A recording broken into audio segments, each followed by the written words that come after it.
Because you got powerful legs. How'd you get the physique? Was it gym or how'd you get the physique? I've always been. She's actually not got powerful legs. Do you shower in your dressing room? Do you have a shower on the day of a fight or not? Tell us about the tattoos. Shut the fuck up, you little prick. But then I've got the Phoenix. Hey, prick. So I'll take it from Bob every day of the week. Absolute disgrace. I'm sure no one will mind. Move him out of here, Darren. Ricky Hatton didn't go over for his fighter because he risked getting abducted and sold into sexual I never said that. Both have been rape victims. I'm not watching Frank Buglioni live on Saturday night. You're out of your mind. Jesus Christ, get yourself a life. He's actually a priest. Yeah.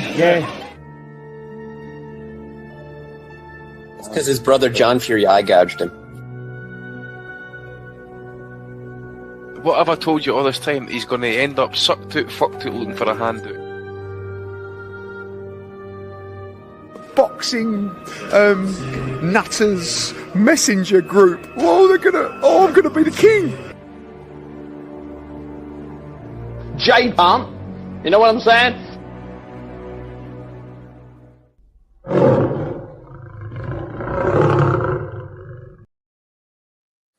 Welcome, everyone, to episode 597 of the Boxing Asylum Nuthouse, a proud member of the Sports Social Network. And we are here with you pretty much every Sunday. We took one Sunday off last week, but we are going to be with you for the next few weeks here because December is hot. You can catch us at 8 o'clock in the UK, noon Pacific time in the United States. And not a whole lot has been going on the last couple of weeks. We had Thanksgiving over here, so they usually don't do much around then. And you guys, I guess, just decided to take a week off, more or less. But man, oh man, did we have an interesting one yesterday. And a few of us had a hunch this is the way that it might go. With Sonny Edwards losing by 6-round stoppage to Galal Yafai. Yafai coming out hot, just absolutely relentless. Wouldn't stop throwing punches, constantly in range. Edwards just did not have the foot speed, did not have the movement, and he obviously doesn't have the power to make it stop. I almost made some more money on it. I made a few by taking it not to go the distance. All I needed to do was get into the 7th round, and I would have made another $35. But damn it, it was not to be. But Justin, Sonny Edwards retiring after the end of the fight. He just doesn't seem like he wants it anymore.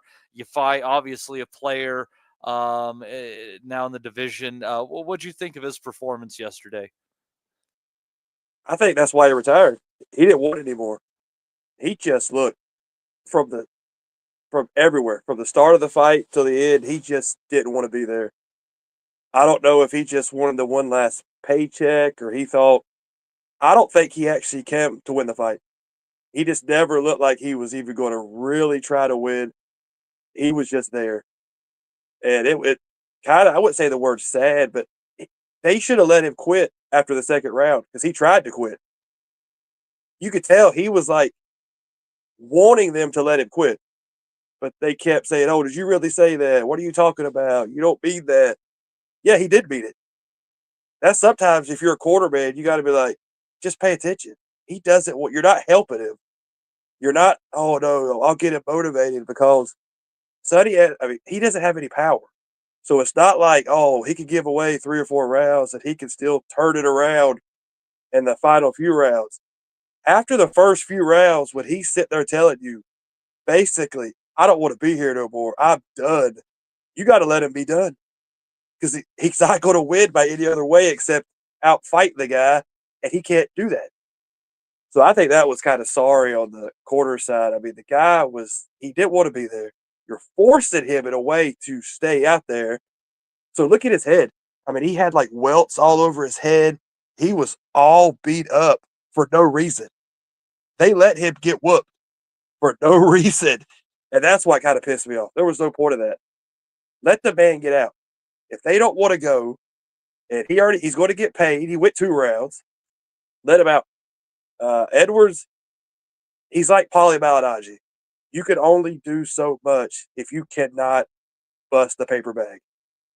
You cannot. I mean, your level is always going to be at a certain. It's just never going to go to a certain point because if you cannot keep a fighter off of you at all, and look at Yafai, he wasn't doing anything fancy. He was just coming forward because he knew Edwards could not touch him, could not do anything to him. So why wouldn't you just go right at him? So yeah, it was kind of pitiful from Edwards, his corner. The whole thing was pitiful. Terrible fight. It was just all bad. Yeah, it was disappointing him, outright saying after the first or second round that he didn't want to be there. But Des, I think, his corner obviously, wanted him to go out there and try. And I think one of the main reasons is they just didn't. People are hard enough on fighters when they quit in, rounds 8, 9, 10. You quit in between rounds 1 and 2. That's going to be a different one to live down. As bad as it was, I think that helped him save face somewhat. Yeah, possibly. But before we start, belated happy Thanksgiving to you, Justin, all our American listeners, Matty. Thank you. And a belated happy St. Andrew Day to all our Scottish listeners for yesterday. I think there's a lot to unpack with the Sonny Edward performance. And you would have been privy to a lot of the chat in our WhatsApp group yesterday. And the closer we got to the fight, there was a feeling. We could smell it a little bit, and I didn't like what I was hearing coming out of both camps. I think we have to talk about the change in camp for Sonny Edwards. He'd been with Grant for a very long time.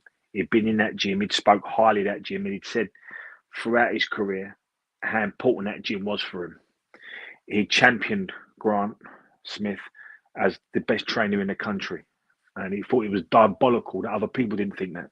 So now in arguably one of the most pivotal fights of his career, because where do you go if you get beaten by Yafai, who's, I think, 8-0 going in? So this was a pivotal fight for Sonny, and he had to show up because Yafai is an Olympic gold medalist and a good fighter.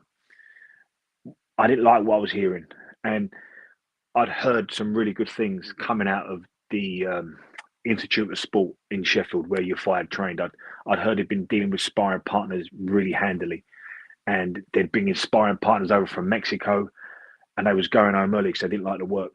Yafai was like a coiled spring yesterday, and perhaps this one was 50% timing, 50% style.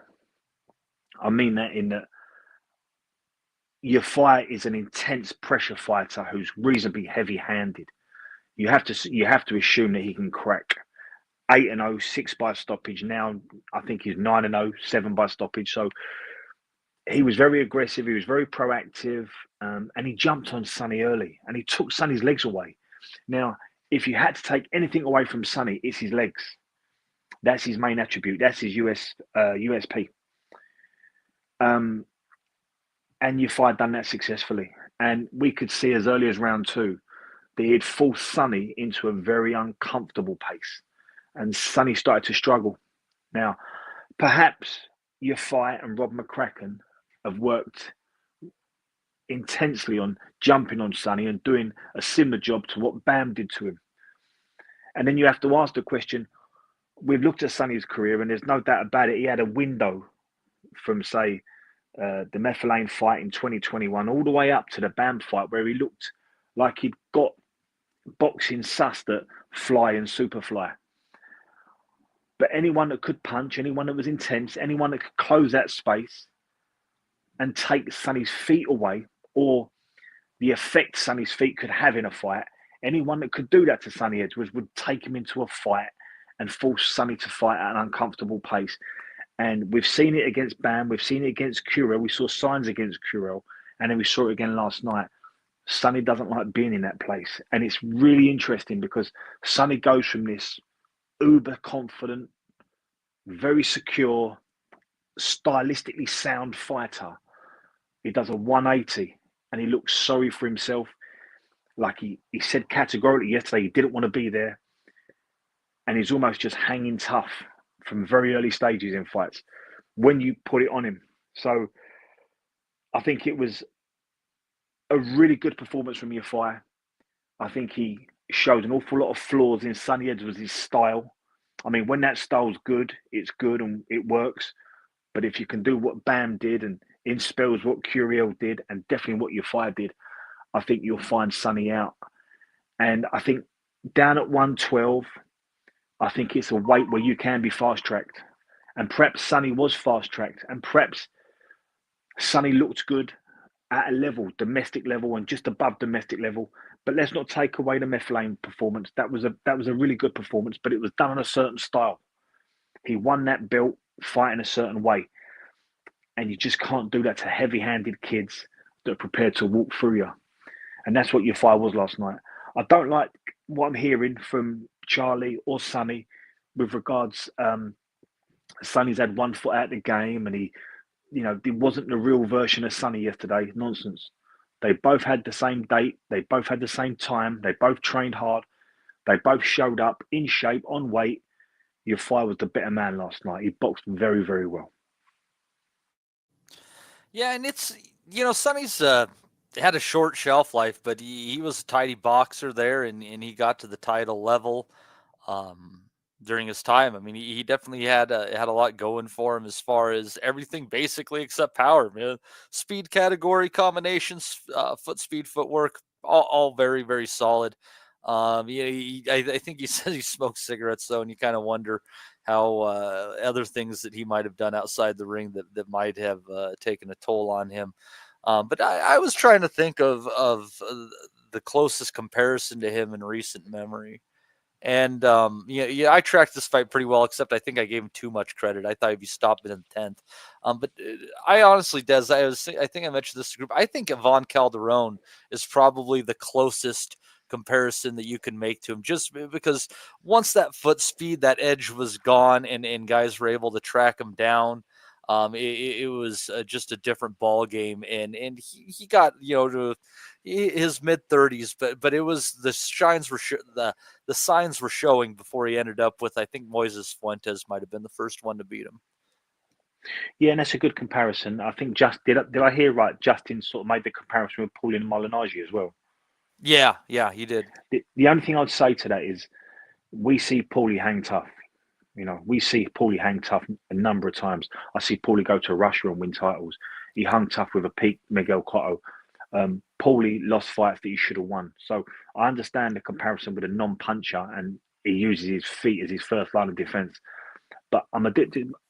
Paulie used his jab as his first line of defense. That's kind of the reason that I kind of don't necessarily agree with that, because Paulie tried to command center ring with the jab. That was his game. He was just a very left-hand heavy fighter, and his jab was great variation. He won that fight with Senchenko based on cutting him up with it, if you remember. And again, like you said, he had that grit to get through the Cotto fight. I think his jaw was broken in that one, and he still went 12. And Sonny just didn't have that same medal, I don't think. But we have to give Paulie credit, because he lived up to an identity. He was a proud Italian American fighting out of Brooklyn, and we see Paulie hang tough. So I'm not saying that. I understand the comparison, because Paulie wasn't a puncher, and he was a back-footed fighter. But we've not seen Sonny hang tough. No, that's what I meant. I'm not comparing him as the fighter. I'm just comparing. They had the same styles as that. Yeah. If Paulie could have punched, he could have. I don't know how far he could have went if he actually could have begged. Yeah. He had brittle hands too. I think except for the Senchenko fight, I think all of the stoppages in his career were in like the first 10 fights, and I think he had like 6 stoppages, but his hands were too brittle. Yeah, no, I'm not disagreeing with Justin. I can see why he's made that comparison, and there's a lot of similarities. But I just want to give Paulie the credit, because we all of us here saw Paulie hang tough, and I suppose this is something we should creep into, that without bashing Sonny, that we've not seen Sonny hang tough, and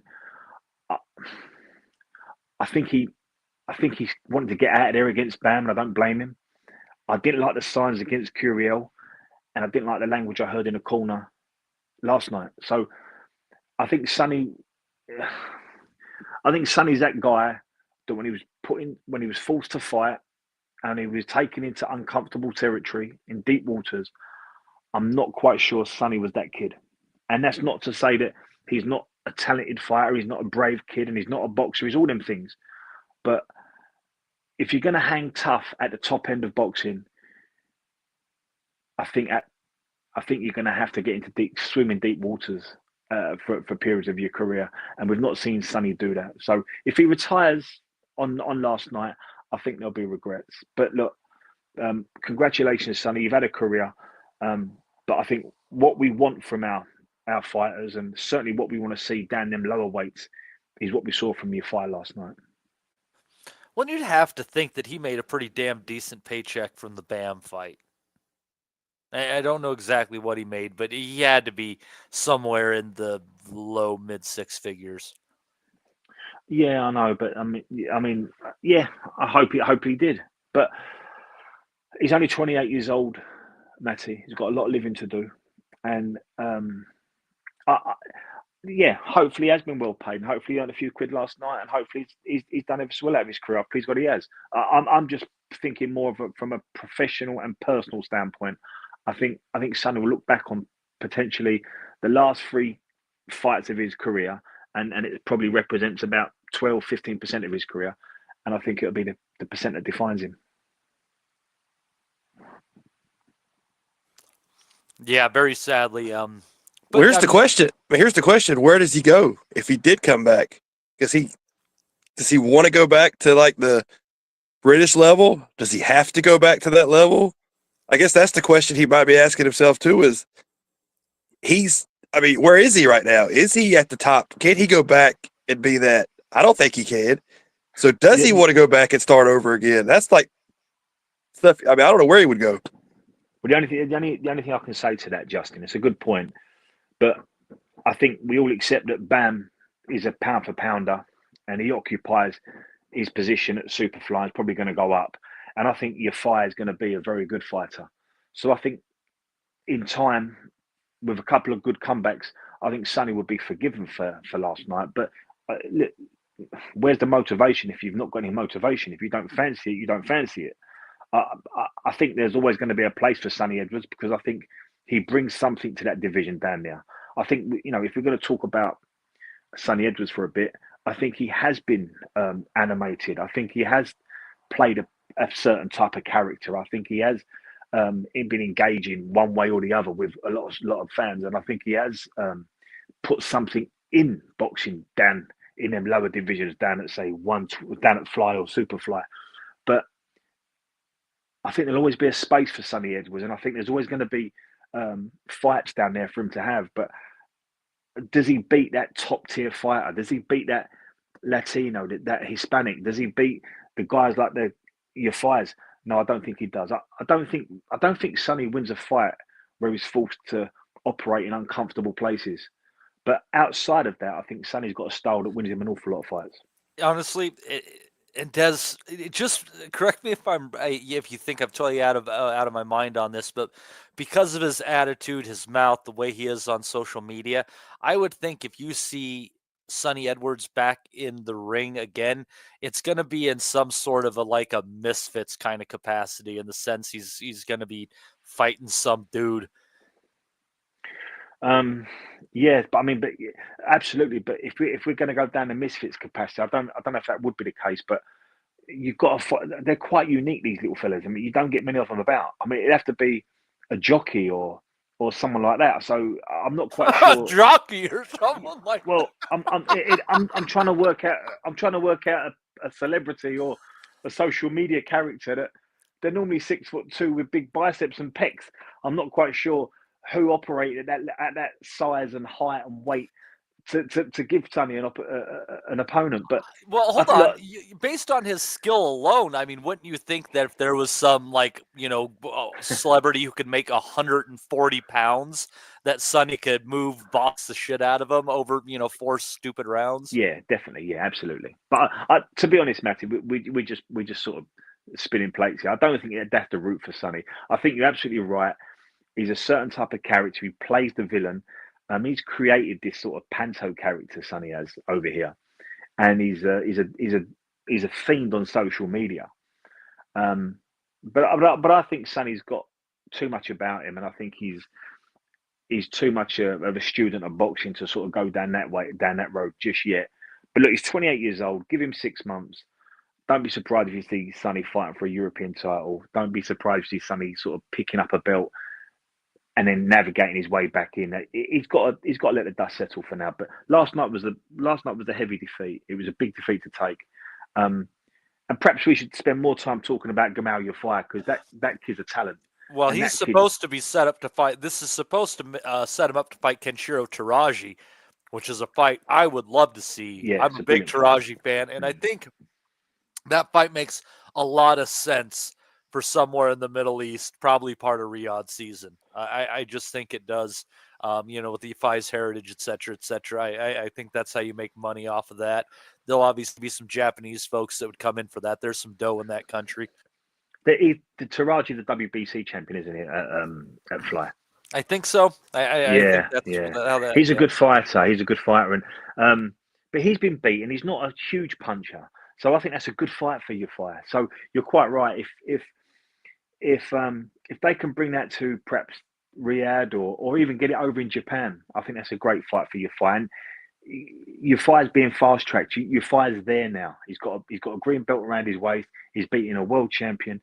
He's got an Olympic gold medal to his name. Yafai is there. This could be a star of the lower weight divisions in this country. So I'm looking forward to seeing where Yafai goes. Yeah, absolutely. I don't know, Justin. Who would you like to see Yafai fight next? Is Taraji good on you, or do you think there's something else for him?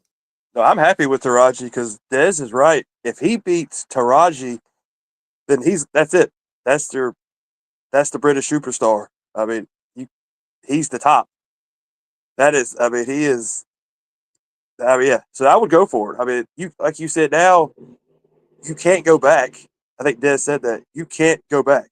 You have to go up. You have to fight the champions now. So, and I think he could beat Taraji.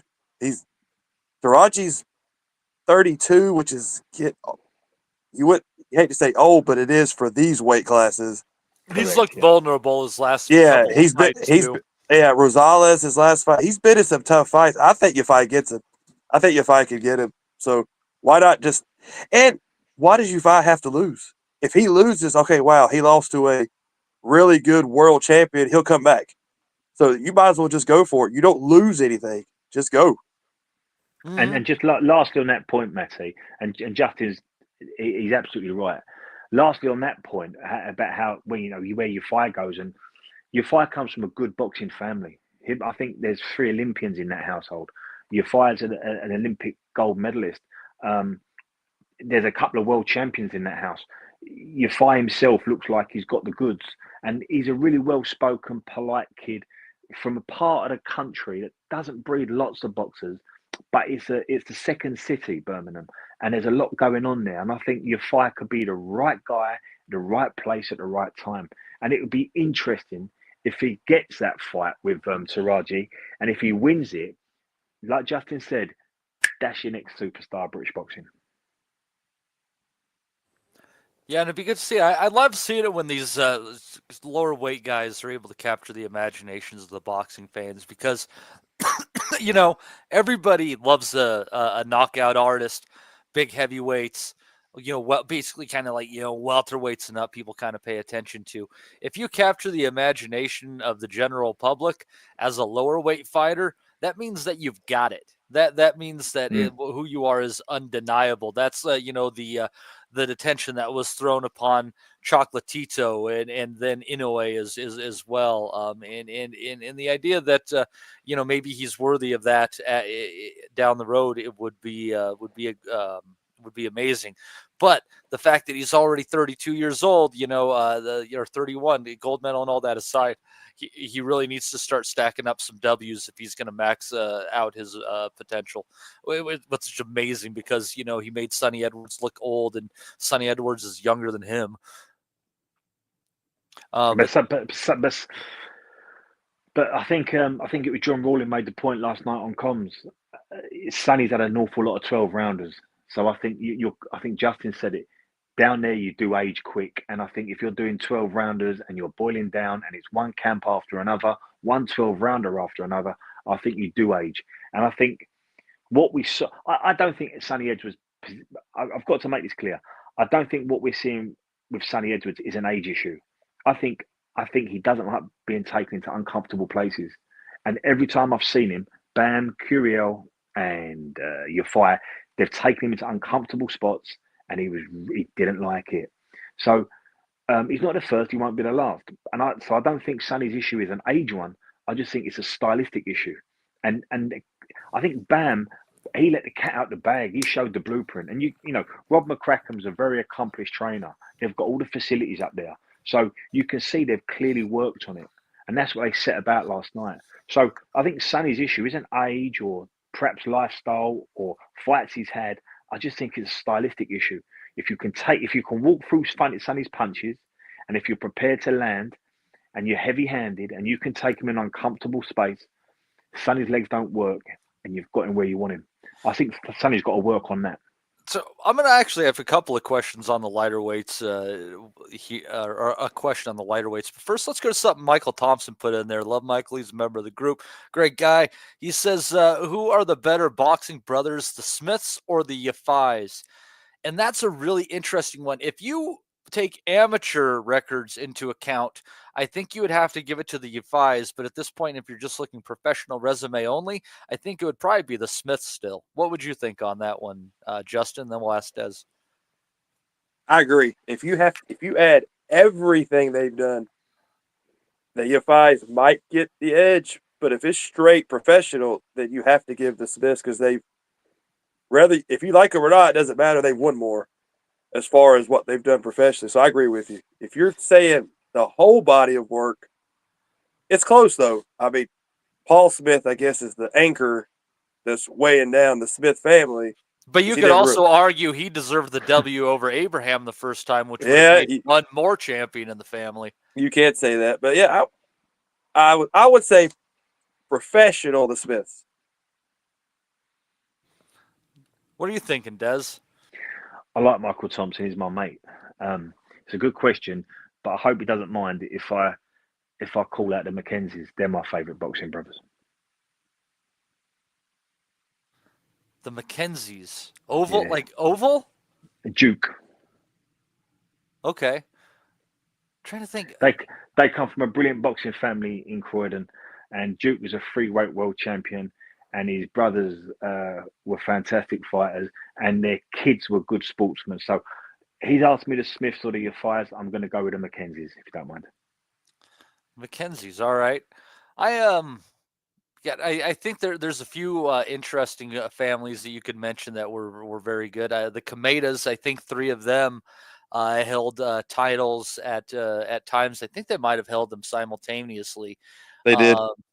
The Inoue family, obviously, you had to. I think both of them held titles simultaneously. I think Takume lost, and then obviously the Klitschko brothers. I think honestly, if based on accomplishments, I think all right. Klitschko's are the Spinks family. I think if that you're talking about like the history of boxing, Klitschko's are the Spinks family. Well, actually, you have to say the Spinks, because they won gold medals. They won gold medals and world titles. So you would have to say they're probably the best boxing brothers of all time. Didn't Vlad medal? Yeah, but Vitali did. I'm just saying both Spinks brothers medaled. Well, at the time that Vlad was picking up his medal, I believe Vitali might have still been a world champion kickboxer. Right, so Matty, the Klitschko's are very good. but the Spinxes were a level above it. They were both Olympic gold medalists. You At the said 76. both, and that's where you guys both messed up too. You got to add Corey. You can underrated. Yeah, you got to put fighter. put Corey into that as well. Absolutely, but Leon and Michael both medaled in '76, which was the best American team, best Olympic team I've ever seen, and they both went on to have Hall of Fame careers, beating Hall of Fame fighters. And you probably can't find the Hall of Fame win to the Klitschko's professional resume, can you? As good as they were, it was a different era. Now I'm going to go for the Spinks, if you don't mind. I know we've segued right off of Michael Thompson's brilliant question, and I sort of, I sort of started that with saying the Mackenzies because they're my favourite fighting brothers in England. But worldwide, absolutely, the Spinxes were amazing. Here's another one here's the last one I'll throw out. My favorite fighter of all time is Terry Norris. I love Terry Norris. Well, him and his brother were both world champions because his brother is Orland Norris. So you could throw them out there if you want to throw out another brother combo. Well, and when we're talking about families as well, you have Muhammad Ali, and Layla Ali has an argument that she is the greatest female boxer of all time still to this day. The greatest plus the greatest? And Ali Walsh. Fuck. Now they lose. So anyways, we went off the rails on that one, but that was fun. Let's see here. I think our friend Connor had one up there. Let's see here. I'm gonna ask that one later, but that's a good question there. There, Connor. That's I will certainly get to that one later. Let's see here. Also on that card, let's see here. I dozed off at some point during the afternoon. I wake up very early in the morning. But it looks like we had a few close fights. None of the underdogs won in the ones that were the big underdogs, but it looks like a few of them gave it a rip there. Des, let's go to you. Let's start with Kieran Conway. He went to split decision over Ryan Kelly. How did you feel about that decision? Yeah, it was a close fight. Kieran is one of these guys. Kieran's one of these guys that I could be wrong here, but he reminds me of someone that come from a sort of small amateur club, and he was the star of the show, and he probably got some representative honours, and he wasn't ever so comfortable being in big squads. He liked going back to where he knew he was the star, and he boxes like someone that's always in his own within himself. He doesn't like coming out of that comfort zone. And I don't want to attack Kieran Conway, but I've seen a lot of his career, and he seems to be a guy that just does enough to get over the line. I'm not quite sure he knows how to put his foot down or close a show or take a fight to the next tempo. And that was another case last night. Now, I'm not saying that last night wasn't a good fight. It was worth watching and it was entertaining. But I always feel that Kieran Conway's got a little bit more. And now I'm starting to realise maybe he just hasn't. I've always thought Kieran throws a jab a little bit strange, and he throws a lazy right hand. And it goes back to my theory that he's never been pulled to one side and said, you're doing something wrong, because he was the star of the show. I could be completely off here, but that's my gut feeling. It was a close enough fight. I thought Kieran just did enough to edge it in answer to your question, Matty. And it looks like the box rec folks, the fans scored a 115-113 for Conway as well. So just a close fight. Justin, did you go the other way? Did you score it on the side of Conway as well? I had to let Des take that one. I think I had to go do some running, so I think I got back with like round 8. So I didn't get to watch. I got like the second half of the fight. So Conway won the final part for me. So I would overall like he won, but yeah, I only got to call like last 5 rounds. No worries. Yeah, and let's see here. Cameron Wong and Gavin Gwynn. A lot of people thought that Gwynn did enough to win this one. Des, where were you leaning on that? Oh, I thought Vaughn just did enough. But it was a close fight, and again, it reminded me a little bit of a much. If you could imagine the other end of the spectrum, it reminded me of the I'm going to get his name wrong. Correct me. Brandon Adams versus Katsu Kriess. Oh, Kazarakis. Can I call him Katz? Yeah. Since Michael Katsidis is retired, we need a new Cat. Yeah, that's fair. So it reminded me of, if you watched the Brandon Adams, it was a brilliant fight, Adams versus Katz last night. One guy was pressing and smothering, and the other guy was primarily on the ropes working. So it's always going to be hard to score, and it's going to be very subjective. I thought the cleaner work, the more polished work come from Vaughan, but I thought Gwyn made a really good account of it, and I think he boxed ever so well. And look, if you saw it for Gwyn, I wouldn't argue. It was a close one. And they did step Vaughan up very quickly because, I have to ask myself, why did they take that fight? Gwyn's a really intense, high pressure Welsh kid, and Welsh kids don't normally go easy. And last night Gwyn didn't want to go easy, so it was a hard fight to score. It was a hard fight for both them kids. I had Varong just edging it, but it was a close fight, and I don't think he's a puncher, and I think he needs to sort of learn to sit down with his punches a bit better, because he's not going to get people out with one shot, and he's got to work on that. And perhaps last night was an opportunity for him to do that because Gwyn was so smothering, and all you could do if he was wrong was sort of find little spots and step away. But it was a hard fight for him. It was a good fight. It was a learning fight. But both kids done very well, and it's a close one. Yeah, I think I'll tell you what, this is probably a really niche reference at the end of the day, but I mean, so fresh in our memories because it's recent. I would say that guys like Vong, who are stylish and sharp, and they just can't seem to really hit people on the muzzle enough. I think they need to look to the last 3 or 4 rounds of Catterall and Prograis and see the difference that it made when Catterall all of a sudden started stepping into his shots and trying to command center ring instead of touching him going around. Like you have the accuracy, you have the sharpness, you just have to sit down and get into your front foot a little bit. I think what can sometimes happen, Matty, when you get 2 kids of different styles and perhaps different, let's just say, talent levels.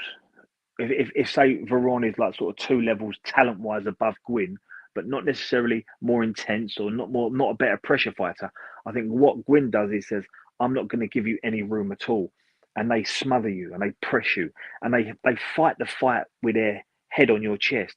So it takes away your ability to step back and land. It takes away the ability of you to walk onto your opponent to walk onto one, and that's what we saw last night. And we saw it with Adams and Katz. Katz knew categorically, I can't give him mid-range. I've got to shut him down. So that's what they do, and it makes it a hard fight to score, and it makes it very close. But I could see what Vaughan was trying to do last night. He was trying to work on the inside, step back, and then finish an exchange with a shot. But Gwyn was very good at what he did, and perhaps Vaughan wasn't as experienced enough as he needs to be. So I wouldn't want Vaughan to have too many Gwyn fights in the next year, but certainly it won't hurt him. But he definitely needs to learn to how to fight at mid-range, so he can work on turning his punches over, working at a decent range where he can land a combination of 1s, 2s, and maybe 3s to have the Catterall effect where I've got room to land my shot. Yeah, it's all about distance and controlling Correct. the fight where you want it to be at. Did you see this fight, Justin?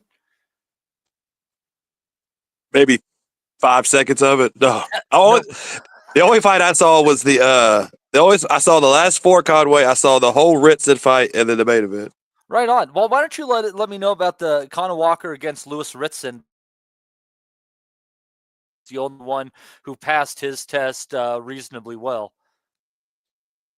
Well, Ritson just become a heavy bag in the last few years when he does fight. I mean, he was exciting during his little British run he had, but last night, Walker just hit him with everything he had and just couldn't finish him until real late. But it was, I wouldn't say a boring fight. It wasn't boring. It was just a really one-sided fight where one guy couldn't do anything and was just taking a ton of shots, and you were just waiting for it to get stopped any second. And you got to give Ritson credit because he didn't have to stay in that long, but he did. I mean, he was tough. He went a long ways. Walker, I don't know how far Walker goes. He's decent. He's fun to watch. I mean, he goes for it, but yeah, if you just saw Ritson just take a ton of shots. I don't think we'll see Ritson anymore. Because wasn't this like a year layoff for him anyway? And then he come back. He's at a new weight class. He hasn't looked good in a long time. I don't think we'll see him again. He probably shouldn't want to come back out again. Walker, he set himself up for a couple of paydays, but I don't want to see Ritson again. There's no point. Unless you just want to watch him get beat up, there's really no point of wanting to see him again. His power hasn't been there in a long time. Because you remember during his runs, he was like just one punch from him and you wouldn't get up. Now he landed some good shots on Walker and it didn't do anything. So I think Ritson needs to just hang it up. You won your British belt. You won it outright. You had a better career than you probably ever thought you were going to have.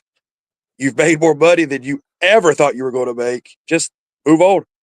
Yeah, There's no point. He's lost 3 in a row, 4 out of his last 6. Des, is it time for Ritson to hang it up? And also, do you think that British title gatekeeper is an inaccurate description of Walker's level in the ring? Well, to answer the question about Ritson, and by the way, I've got to say this. I'm so impressed. I'm not being condescending. I'm so impressed with Justin's knowledge on British boxers because you're not going to come across many Americans that know about Lewis Ritson's career as well as Justin does and can have a really informed view of it. Justin's absolutely right. Lewis Ritson's never been the same fighter since he left lightweight. At lightweight, he had some really notable wins and he was knocking everybody over. He beat Joe Murray and Scott Cardell and the Highland kid. But since he's gone up, since the Patera fight at European level, he's gone up and it's just not quite been the same for him. I thought he had a real close one against Miguel Vasquez. And then since then, he's lost 4 in his last 6. And his last 3, Conor Walker, Paddy Donovan, O'Hara Davis. They're hard 3 fights for a kid like Lewis Ritson out of his natural weight. I think this is the last we see of Lewis Ritson. I think when you come from that part of the country, guys, and you can get something going, it's very hard to turn your back on it because they're quite a passionate group up there and they get behind their sports people. But I think now probably Lewis has got to say, look, enough's enough. I'm not the guy I used to be, and I've had my window, and it was a good window. But now it's probably time for him to walk away from boxing. What you said about Conor Walker, did you say gatekeeper at domestic level, Matty? Yes, sir. Yeah, that's a great that's what I'd agree with. I think Conor Walker's that guy that he's always going to be involved. He's always going to be in interesting fights. He's always going to be exciting. He fights with his face. He's an intense guy. He needs to be more cuter. And if he was a bit more cuter, he'd probably win. He'd have won some of the fights that he's lost. But he's not a puncher. And it goes back to what we said about Gwynn, that sometimes if you can't match your opponent's skill set, you shut them down, you smother them, you press them. And I think that's Conor Walker's MO. I think he presses the opponent. He likes to get in their face. He outworks them, outvolumes them. And like anyone that's beaten Conor Walker, Lewis Crocker beat him in one of the best fights I've ever seen. He can live with you, but he's not cute enough to get over the line with the good kids. So I think gatekeeper is a really good description, Matty. I think Conor Walker is in exciting fights. If 3 or 4 of the top kids in that division domestically move on and there's a vacant belt, you wouldn't bet against Conor winning it. But if there's a kid being brought through on a conveyor belt, he probably beats Conor Walker. He's always going to be in exciting fights. He's always going to give us value for money. But I just think he's that guy that probably has a really exciting career, sells a lot of tickets, TV love him, but he's not the guy that wins the big ones at domestic level. Yeah, but he'll make some good fights along the way, and he'll be able to make a living. Enjoy it while you can, because God knows that can go quick. I saw some of the stuff earlier on the card that and some of it was definitely worth talking about. Callum Smith back out for the first time since he got smacked down by Artur Beterbiev, I think, taking out Carlos Galvan in the 5th round in an 8-round fight.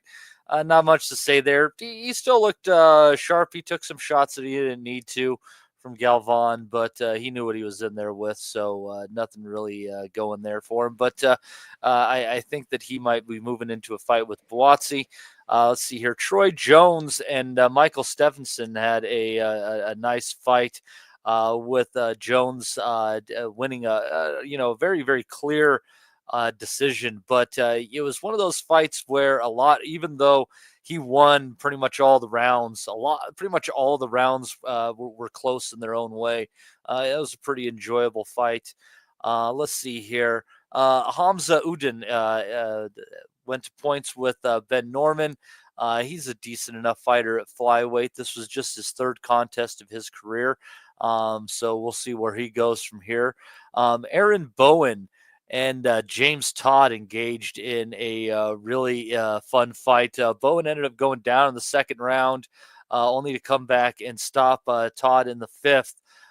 Definitely a learning experience for the now 4-0 Aaron Bowen in what was truly an entertaining fight that went 5 rounds. So if you didn't catch that one, I kind of think that one's actually worth watching. Let's see here. And then I think I saw Taylor Bevan and Greg O'Neill.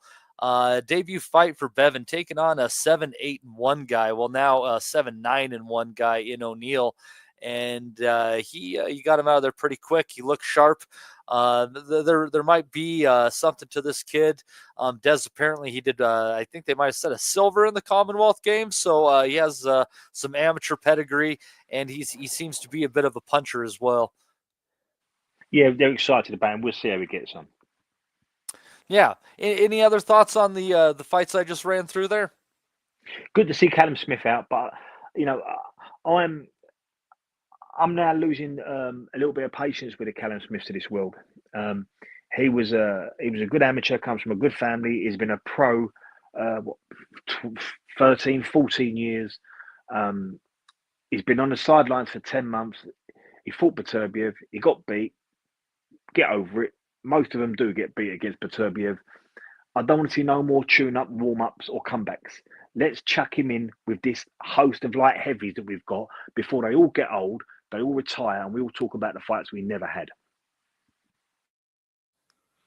There you go. And I really got the feeling that the Smith is one more payday and done. That's just I feel like he's just kind of getting there, fill it out. I bet he hardly earned a pittance for this fight, and he'll be just one decent payday and be done. So. Well, if it's one payday and done, make that payday against Buatsi or against Willie Hutchinson or against Anthony Yard. But please just get going. You've had 32 fights, too much inactivity, too much, a little bit too much entitlement for me. Look, just get it going. Like, we've got this host of light heavies in this country. Get them fighting each other. Let's get some value out of this. Let them all earn some money and all win some belts. Because in this time next year, half of them would have fallen off the cliff and they'd be gone. And we'd be talking about the fights we never saw. Absolutely, and I say that if he gets a W, he'll probably continue on. But an L, and he's assuredly gone away. But those L's are pretty easy to take when you're getting $100,000. I think you kind of learn how to live with them as you get on down the road. But before we get too far down the road, Rob Kelly joining us a little bit earlier than usual. Fantastic to have you on, Rob. Why don't you give us your thoughts on the Galil Yafai Sonny Edwards fight, if you saw it, and anything else from that card before we jump on forward? Yeah, I suppose just on that card, a special mention to my man Abraham the Spider.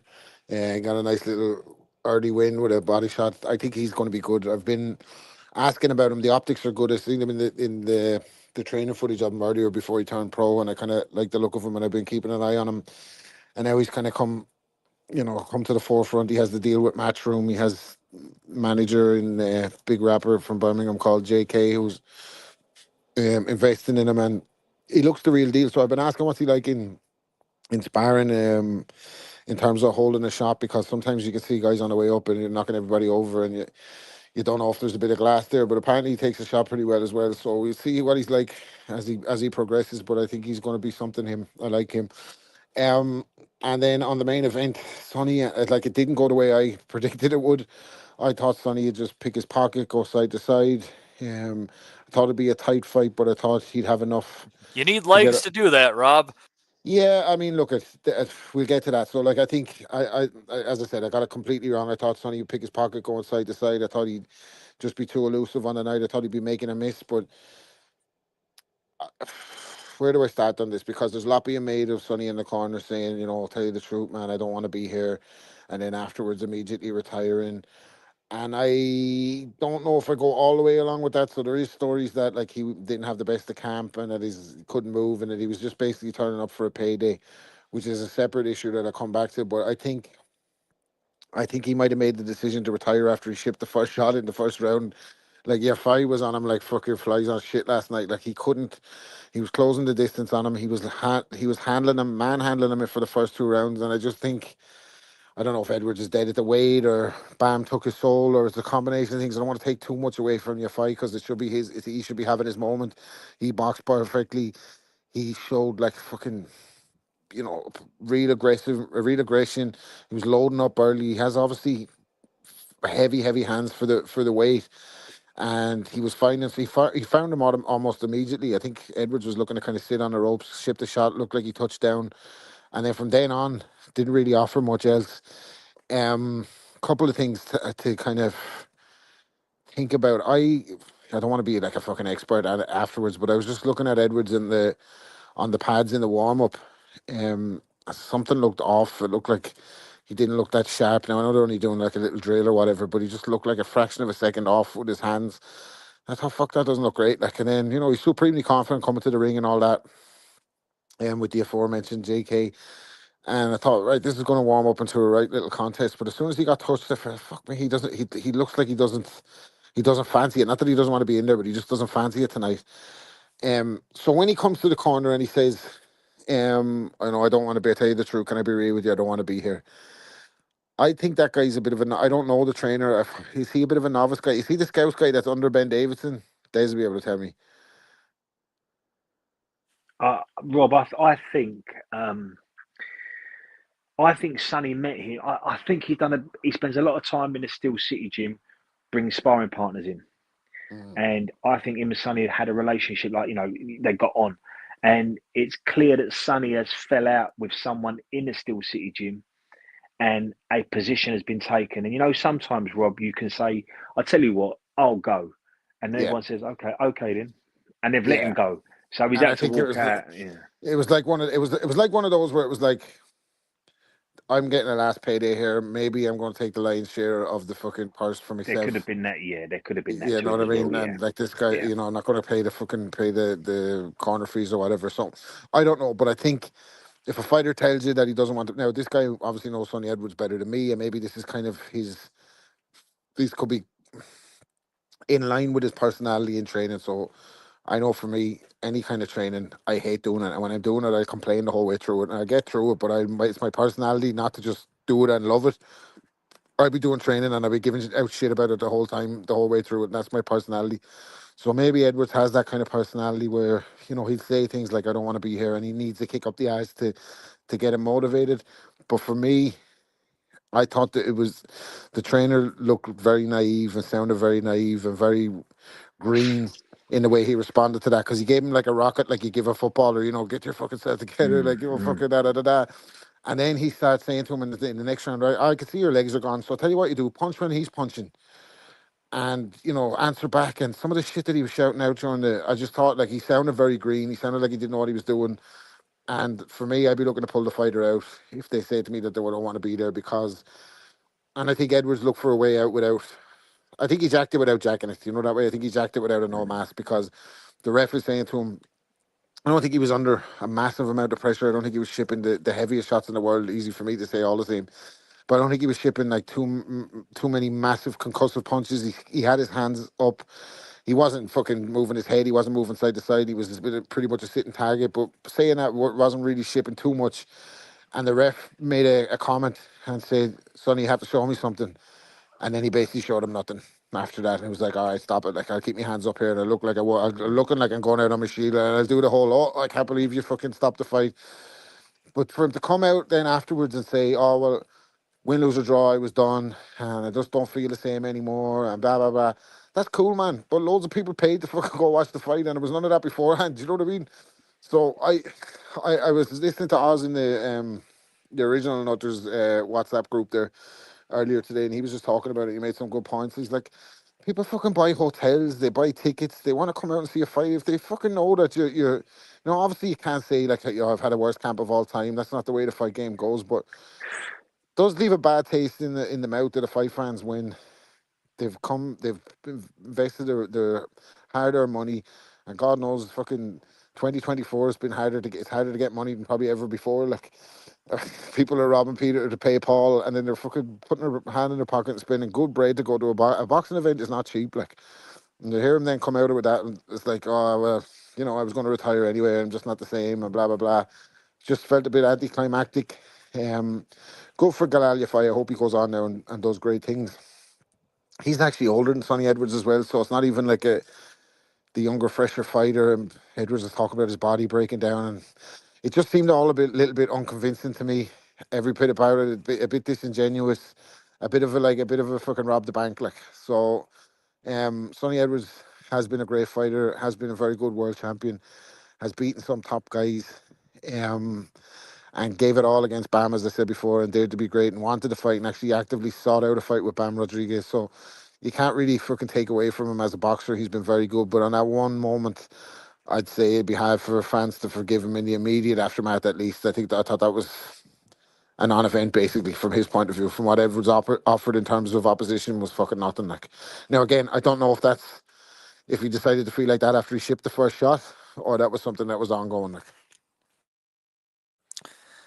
Yeah, you saw you said you didn't like the way that he looked in the locker room and stuff like that, and there were apparently some rumors. I swear I saw a tweet from Rob Tevitt saying that Sonny said that this was his last fight before the weigh-in even. So it seems like he was when you're that far out of the ring at that point. I think it's very few fighters are going to give you a strong performance at that point. You're just kind of phoning it in. I've heard it said that he likes to partake in a toke, but I wouldn't fucking hold that against him. I wouldn't say that's going to fucking rule him out of high performance. I don't know, man. I don't know. It was a strange fight. Very strange. When you're expecting the fight, I guess, to go a certain way, and it's going to be a tight affair and cagey affair, maybe for the first 6 rounds. But Yafai, full credit to him. As I said, brilliant at closing the distance. Really long arms, put him where he wanted to, and at times he was ragdolling him. Like, so he did what he had to do. He held up his end of the bargain. I thought the contrast in the two corners was fucking night and day. Like, an experienced coach like Rob McCracken, you could forgive a younger fighter who hasn't won a world title yet for loading up and punching himself out after the first round, and he was digging Edwards with heavy shots, heavy artillery from the first round. And the minute he got back to the fucking corner, McCracken knew how dangerous Edwards could be down the stretch and was like, "Hey, don't punch yourself out. Stop loading up. Just dig him around the body, move him there, keep it, and don't wait on him." Like, he just was fucking just years and years and years of experience shown in the corner. I thought McCracken was just cool as a cucumber in the corner, just giving the right instructions at the right time. And yeah, the corner work was night and day, but I don't think your man was brought in like to be anything much other than a bottle carrier, without being disrespectful to him. I think he was brought in on the cheap, like, wasn't he? So, and it showed, like. Yeah, and well, it looks like Yafai is on his way to a fight with Kenshiro Taraji, and Edwards retired after the fight. One direction certainly more interesting than the other one. Let's get to this question from Connor. No, actually, right after this. So I think maybe Justin, you might have saw this one too, but there was a really fun fight. It was actually not this last Friday, but the Friday before. But we had taken a week off there.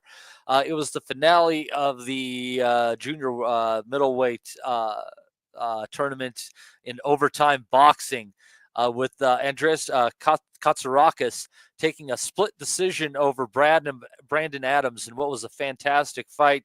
Both guys landing big. I think both were hurt at times. I wished it was a draw because that overtime boxing would have meant that they would have had to have gone to an 11th round to decide it, to see who won this championship. But it really could have gone either direction. Some people thought Adams nicked it. One of the judges had it 97-93 his way.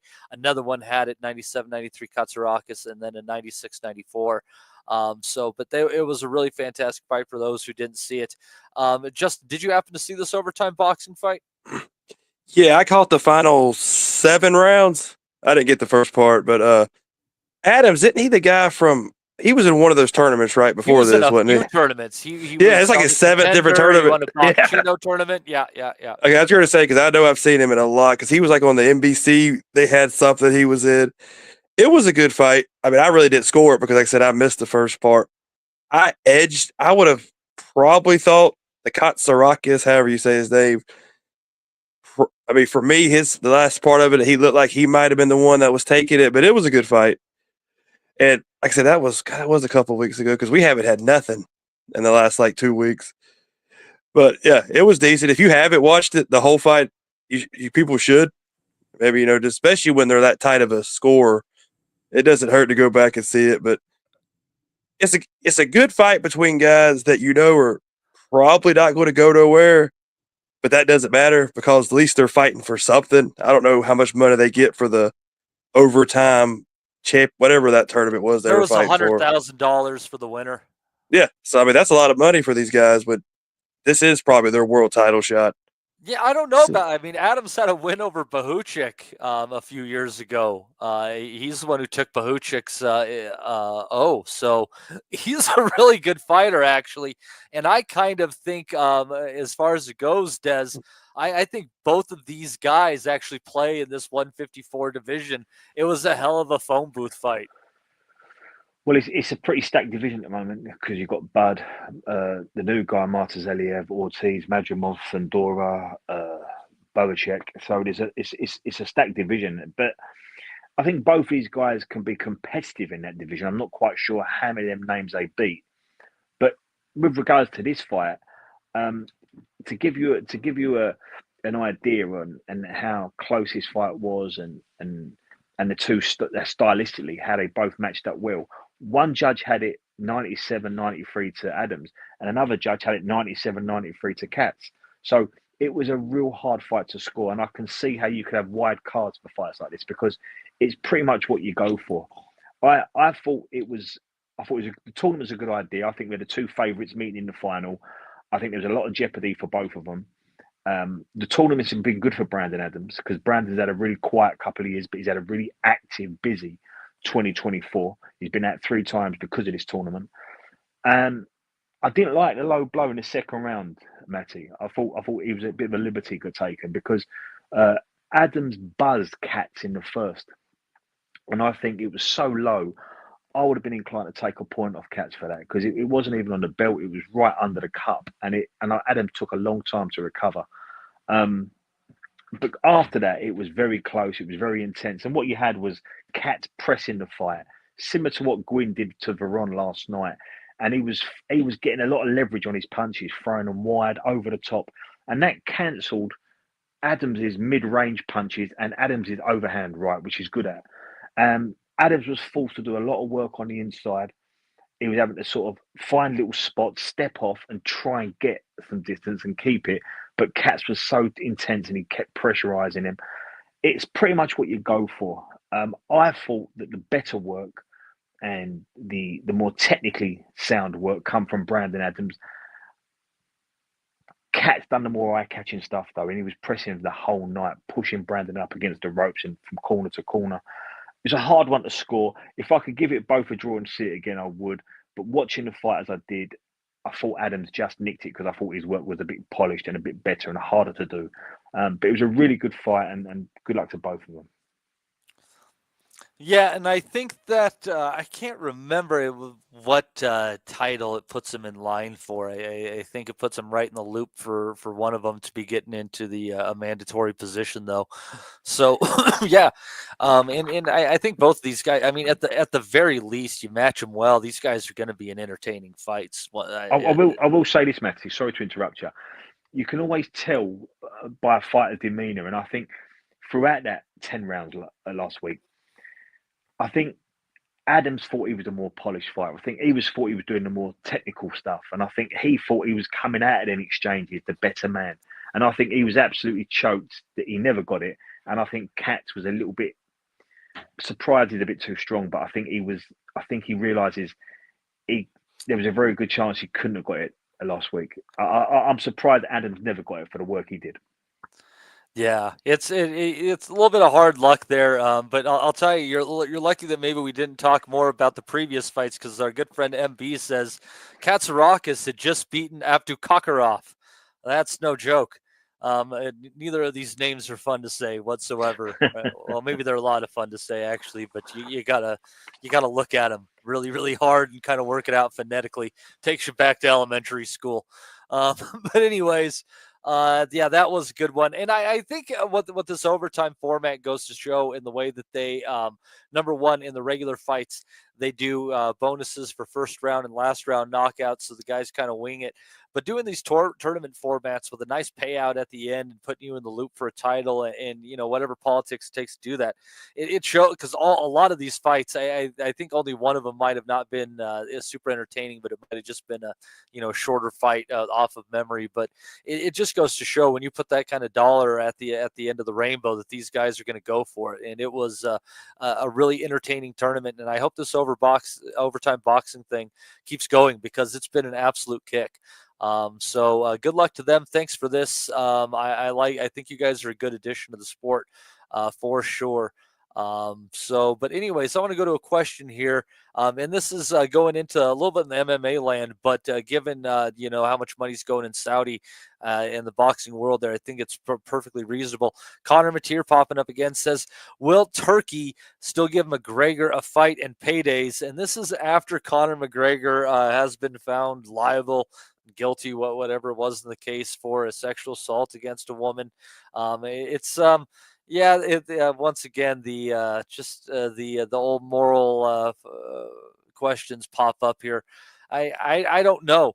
Rob, I guess I'm gonna have to go to you just because you're Irish. I hate to pick on you on this one, but I feel like even before this, that McGregor's brand was dying or at least in great decline. I don't know if this is the final nail in the coffin or anything, but I don't know if he was necessarily in line for those bucks anyway. He every time he seems to get ready for a fight, he finds a way out of it anymore. I think the likelihood of seeing McGregor back in any kind of activity in the ring was unlikely. I think he's up to this point, has been a very astute business guy, and he knows how to market the shit out of anything. I think he had a record label imprint. He had the bare knuckle boxing organization. He bought that outright. He had the stout business, the whiskey business. Now he's lost in the aftermath of this. The supermarket chains and everything over here has pulled all the brands. So I know he sold that whiskey company, but they've come out and said they're no longer going to use his likeness to promote it. I think the stout business is like $1 million in debt. They're losing he stands to lose tens of millions in endorsements because of this. And I doubt the Saudis with their kind of. I think today's a different climate. Like people always talk about, what Tyson did this, and that's fucking 1990, man. You know what I mean? This is 2024. I think. Look, I wasn't there. I don't know. I don't.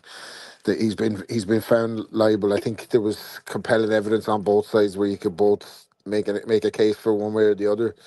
But ultimately, and the majority of his peers, he's been found liable for this, so he's going to face the consequences. And with that being the backdrop, I doubt the Saudis would want to put any bread beside him. I think maybe he has a fight future in America. I think they could. I think the UFC would have him back in a second because he generates so much revenue for the company. But I think the fact that it wasn't a criminal case would allow them to kind of, circumnavigate that and, make it a side story. But I think certainly over here, um, he's going to feel the impact of that in the pocket. In the future, and I don't think it was a realistic fight prospect for him. I know they were talking about a Manny Pacquiao fight and all that. I don't think you're going to see him back in a boxing ring, and if you do, or if you see him back in a boxing circumstances, it's only going to be another kind of exhibition or money grab. And we fell for the okey doke the first time. The public fell for the Floyd Mayweather one, and he fucking played an absolute blinder to get that fight with Floyd. He was clever enough to open his mouth and start mentioning Floyd's name at the UFC press conferences when he was in his absolute apex, and he sold that fight for the most amount of money that it could have got at the best time for the two of them. The real Floyd was out of the sport. He got him back out of retirement. He was in his absolute apex as a megastar of combat sports. But nothing lasts forever. His behaviour outside outside the ring has been obvious, I think, to everybody looking in for a couple of years. There's been several of these allegations as well. It's not the first one. There's been multiple allegations. None of them have come to a criminal conviction, but a lot of people, especially when it comes to investors and public brands and stuff like that, would view that there's no smoke without fire. So look, it's the thin line with all these people, celebrities for the most part, athletes. I always say, like, fucking, don't look up to any of these guys. Like, you know what I mean? Look up to your family or look after your fucking close friends Never and that. meet your Like, heroes, man. don't There's a look up to lot of any of truth these to that people. adage. Yeah. Don't look up to any of these people because they're fucking, sometimes they're just fucking people are low lives, you know what I mean? So yeah, I think try to answer that as diplomatically as I can, like, but yeah, I I think have he's some toast in advice terms for of him. it. I have some advice for him, Rob. I mean, just given similar charges have been levied here and they didn't stop someone from becoming president of the United States, he should just enter politics. I mean, if there's anywhere for Conor McGregor to go where this behavior is Well, that's acceptable, the it's politics. he's the thing about it is, right,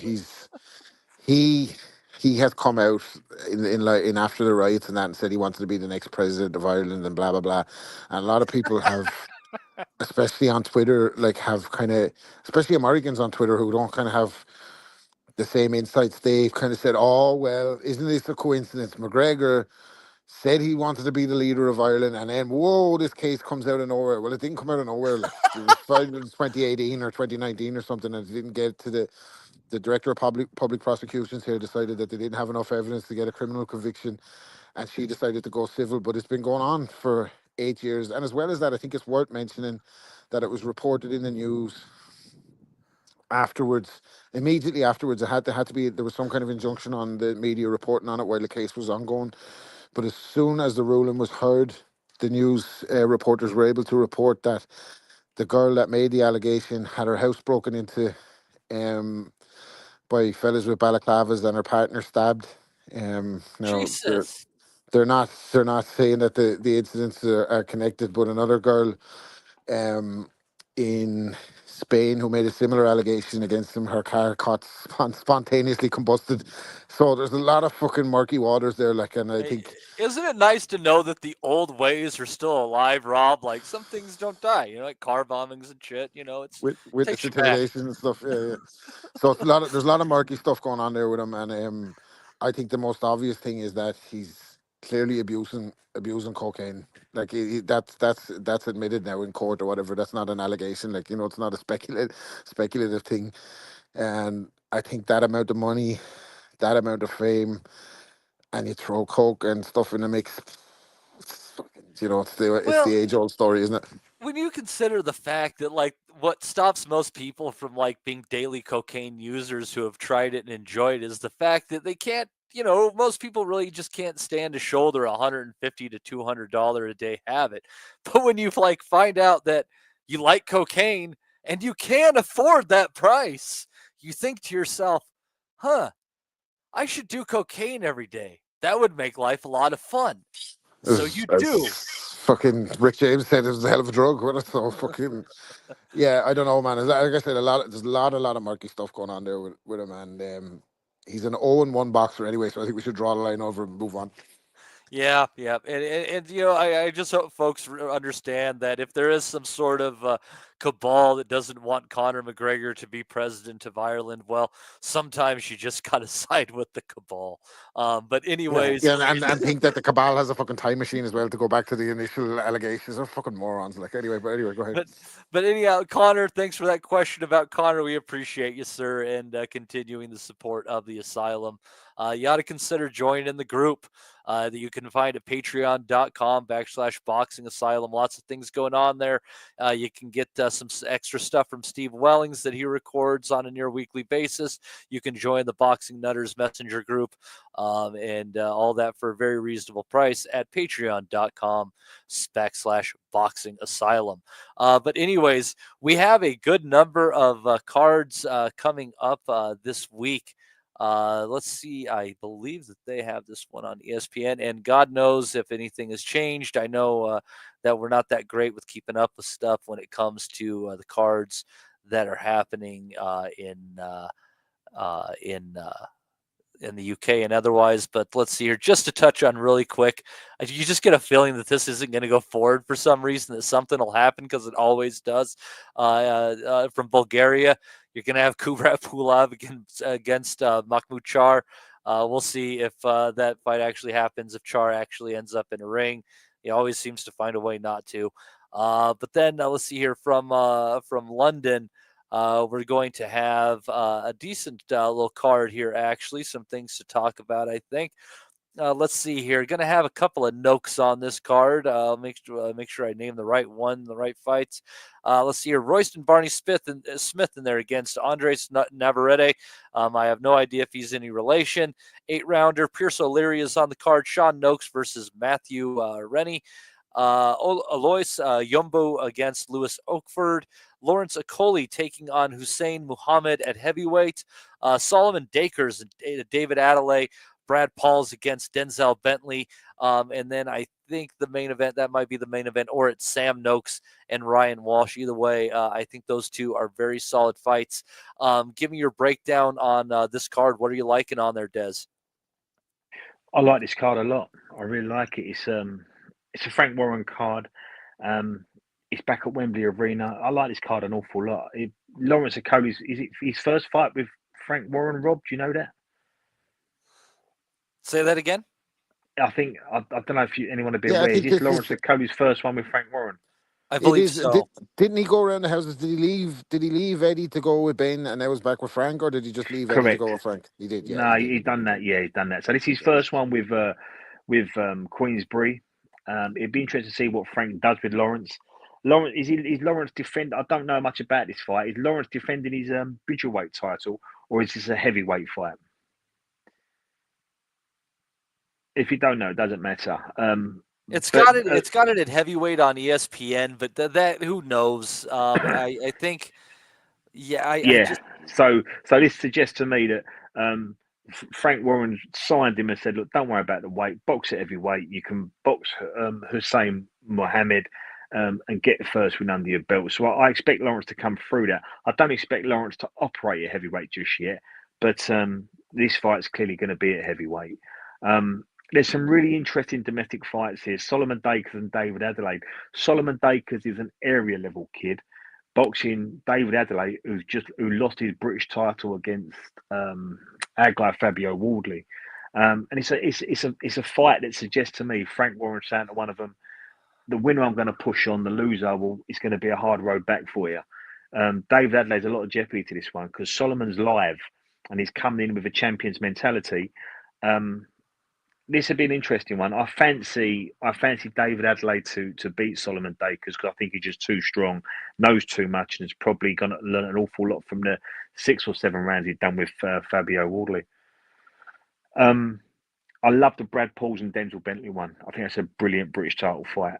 Brad Pauls have done ever so well in his both fights with Nathan Heaney.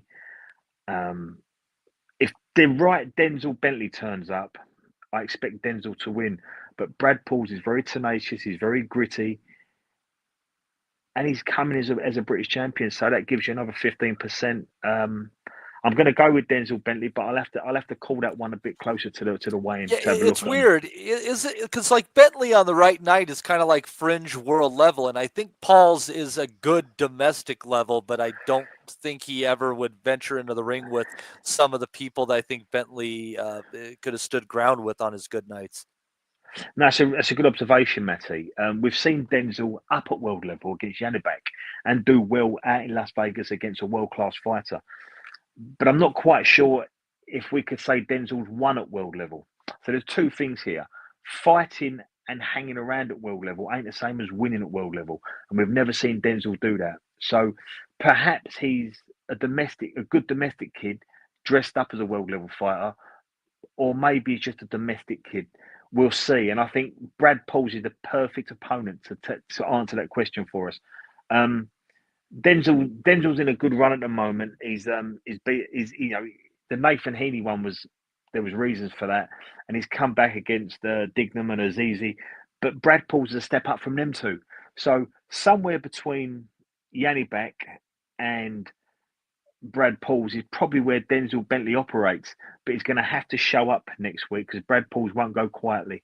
I fancied Denzel, but I'll have to wait till closer to the weigh-in, or even perhaps just after the weigh-in before I decide this one, because I think Brad Pauls is a hard fight. I really do. He's a good fighter, Brad Pauls, and he impressed me in both his fights with Nathan Heaney. I thought Nathan Heaney that I think Frank Warren would take the Brad Pauls return for Nathan, because Nathan Heaney was a safe play, and Heaney flipped the script, and he done Nathan Heaney's. Brad Pauls flipped the script, so I think he's got a lot of about in Brad Pauls. Sam Noakes, Ryan Walsh has been a real solid campaigner, and all of us in Britain know about the Walsh brothers. I think Sam Noakes beats him handily. All right. Justin, do you have any thoughts on this British card? Are you going to be kicking back in the afternoon and checking this out? I don't have a lot of thoughts on it. I think Des summed it up. I think Noakes, Walsh might get to the final bell, but I think Noakes knocks him out. Could care less about a Coley coming back. Talk about a fighter that nobody cares about. He's a boring bastard, isn't he? He's just, nobody, I don't, whatever. That's just a waste of time. The only fights that I'm probably interested in, I definitely like the heavyweight, so I will watch the Solomon, I guess how you say it, Dakers. I will watch that fight because those are two guys that are about at the same level, so that should be a good fight because they're kind of not that far off each other. But I'll watch it. In the books, so it's a close fight. So I'll definitely watch a few of them. I don't know if I'll get them all in. Sometimes I do. It just depends on where I'm at that day. I hear you. Right on. Rob, do you have any thoughts on this one?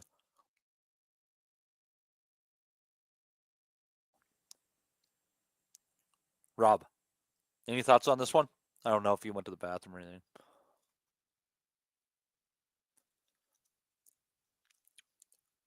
Rob, have you left us? Have you been murdered? Are you being robbed? Huh. Anyhow, we'll see if we can get them later. Let's see here. We got a couple of cards going on this side of the pond. One of them floating in the big old lake in between the two. That's going to be from Puerto Rico. Let's see here. Where should we start on this one? Worth going up and down on. Yeah, let's see here. Mark Castro in there. He's a decent prospect against Agustin Quintana. Yankel Rivera Figueroa against Angel Gonzalez. Jalil Hackett. He has the Wellington curse on him against Jose Ramon Vasquez. Henry LeBron, he's a good fighter against Christopher Diaz-Velez. And then all of that underneath the main event. What an odd place for this one. But Liam Perro against Richardson Hitchens. Liam Perro going back to the site of his victory over Subriel Matias. I guess they really, really liked him on that island. And away he goes in his defense there. I think this is, I'll tell you what, Justin, if this fight is boring and makes you pass out when during the main event, which is probably at about 11 o'clock at night, then I would imagine that Richardson Hitchens is the new IBF junior welterweight titleist. But if it was at all an entertaining fight that you were excited as it was going on, I'm going to say that Perro wins, and he probably stopped him. I 100% agree. This actually is a pretty good card. I mean, I actually like this one, but yeah, I'm going to say Perro wins. That's who I thought. As soon as I saw the fight made, Hitchens, especially after he had such a horrible time with Lemos, and Paro is the same version of Lemos, but better. So I'm taking Paro. I mean, I don't know if he'll knock Hitchens out because Hitchens is going to have to be perfect the way he fights. And yeah, you're right. I don't think Hitchens is going to be able to put his style the whole 12 rounds on Paro. So I think Paro either gets I don't see a decision. I don't know if he'll stop Hitchens, but I think Paro wins. That's who I thought the whole time, and that's what I'm going to lean with. Well, and Paro has had some experience against people who box a little bit more. He's got that win against Montana Love, beat the snot out of him. Yeah, and I mean, especially after you see Keyshawn Davis wreck Lemos in only a couple of rounds there, it's really, really tough to lean into Hitchens here. I know triangle theories don't work. Des, any lean on this one? Yeah, I'm in agreement with the both of you. I think it's a clash of styles, and I think Liam Paro will impose his style. And I think what'll happen is Hitchens will find himself in an uncomfortable space, and look. Hitchens is a good kid. He's a good fighter. He's a Brooklyn kid, but I think he'll find Paro's style a little bit hard to deal with. He'll find himself in an uncomfortable space, and I think what he'll do is become very reactive and negative. And I think that will play into Paro's hands. And I think Paro, will have a reasonably steady 5 rounds. And then I think the second half of the fight is when Paro becomes very proactive and dominant. I don't think he stops Hitchens, but I think he wins a unanimous decision. Just because I think the second half of the fight, Hitchens will become very reactive. Yeah, and Perro is just a smidge of a favorite in this one. Hitchens paying dead even money as a slight underdog. Rob, do you have any thoughts on this fight? Yeah, I like both of them. I think Hitchison does a great job marketing himself on Twitter. He talks a lot, but his fights don't often catch fire. I think he has a kind of a defensive style, conservative style, nip and tuck. It's not exciting anyway, where Paro's a little bit more dynamic.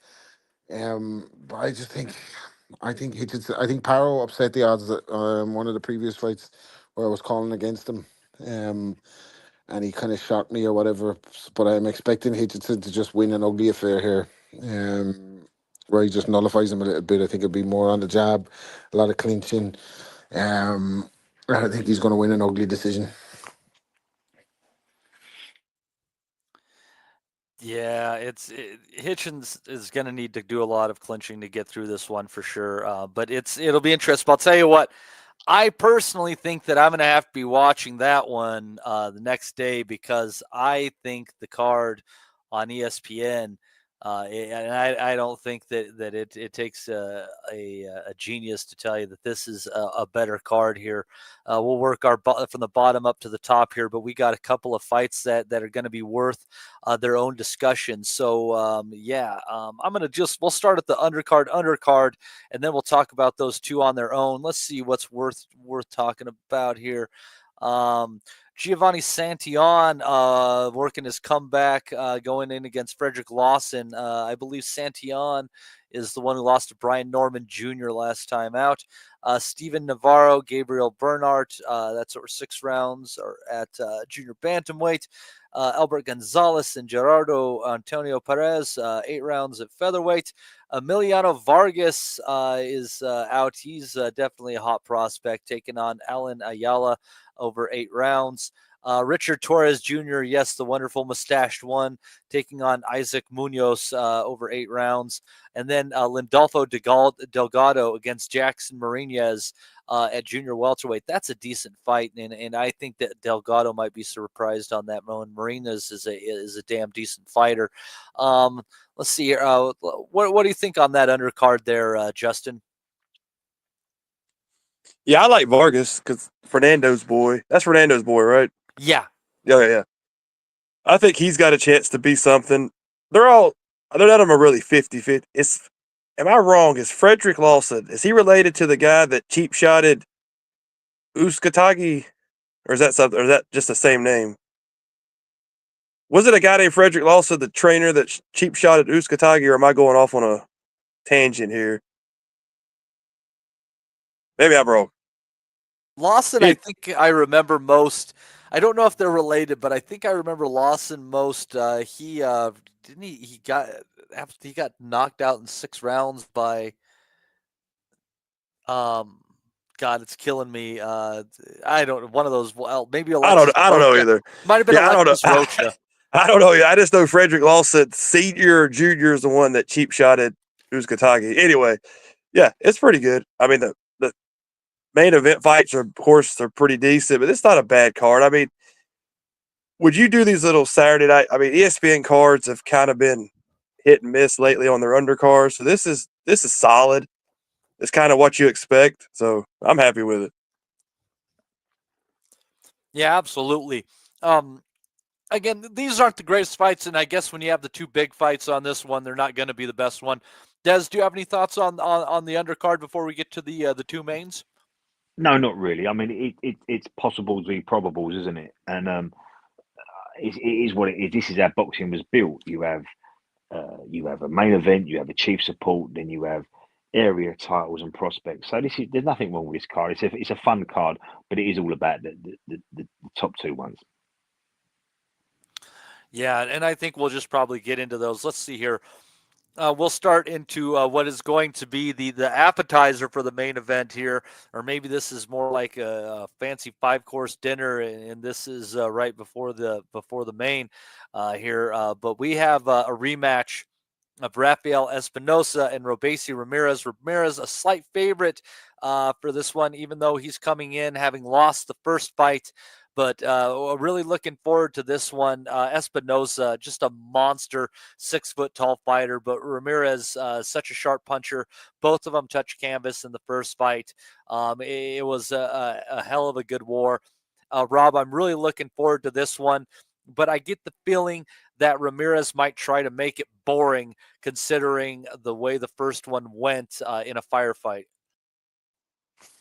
Sorry, buddy. Completely distracted there, dude. You're going to have to give me the fucking setup for that again. Who was the fight? Ramirez and who?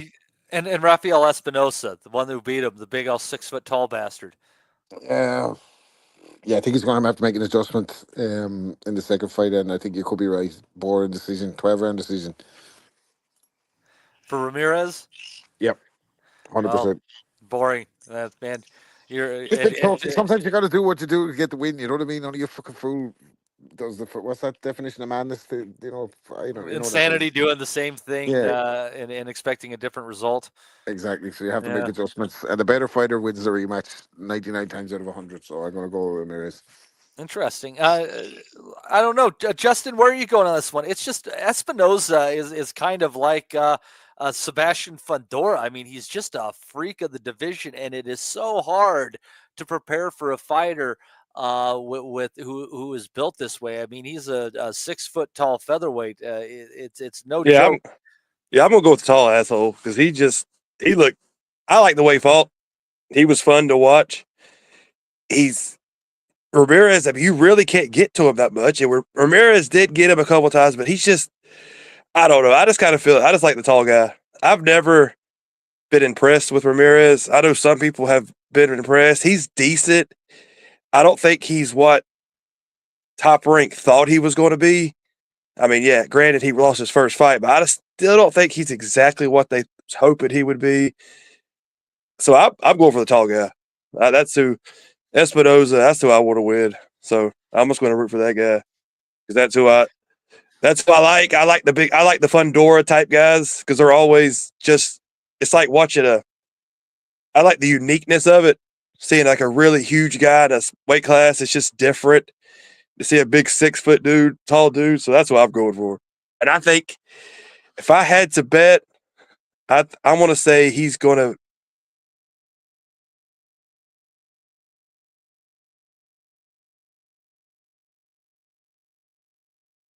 Again, but I'm going for him. I'm going for Espinosa in a tight decision.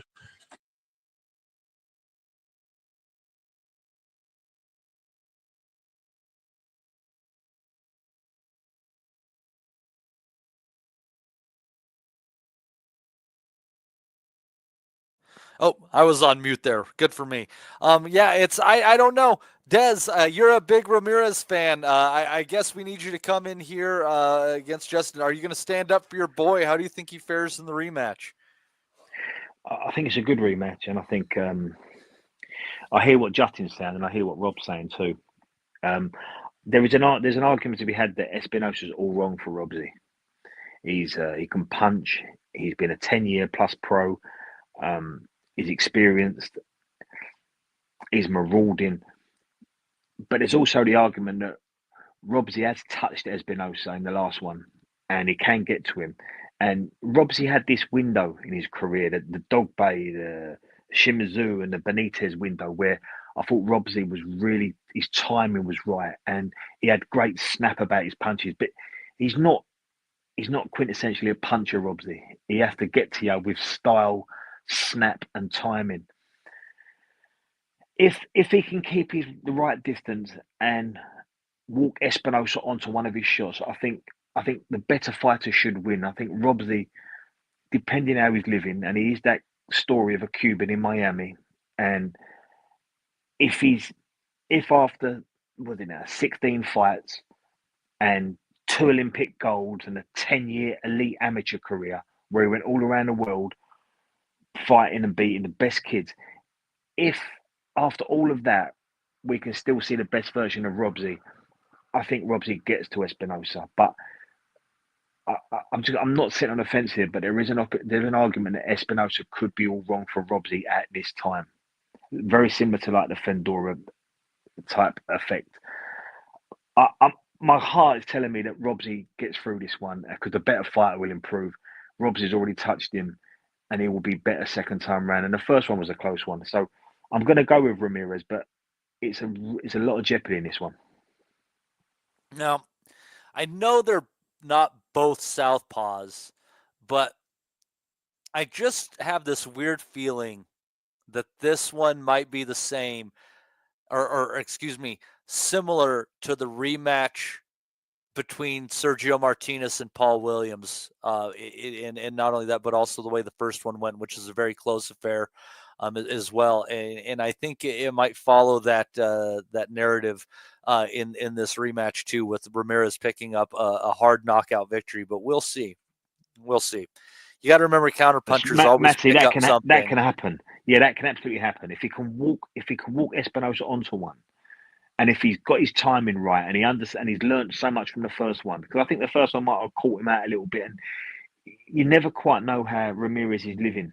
You never quite know the type of Ramirez is going to turn up. But he had a window where he looked really accomplished. He was switched on, and I thought that being a world champion is going to take him to the next level.